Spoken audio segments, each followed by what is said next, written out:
சுமார் 600 ஆண்டுகளுக்கு முன்பு ஒரு கோட்டையில் ஒரு திருடன் புகுந்தான்.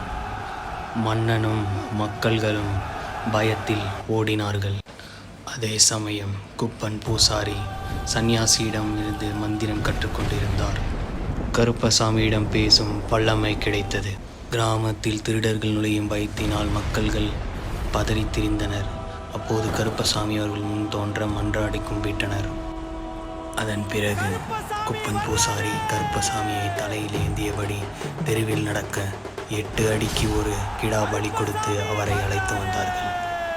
அதன் பிறகு கட்டுக்கடங்காத கருப்பசாமியை குப்பன் பூசாரி அவர்கள் சங்கிலியால் கட்டி கண்களை தைத்து மாறுகை சங்கிலி கொண்டு அவரை கட்டுப்படுத்தினார். அதன் பிறகு சந்நியாசியின் உதவியின் மூலியமாக குப்பன் பூசாரி ஐயனாரப்பனை பிரதிஷ்டை செய்ய எடுத்து வந்தார்.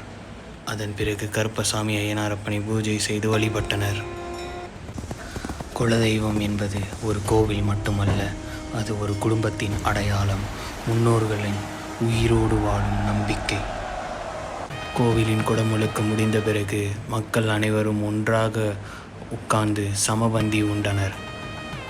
குலதெய்வம் என்பது குலத்தை காக்க வந்தது.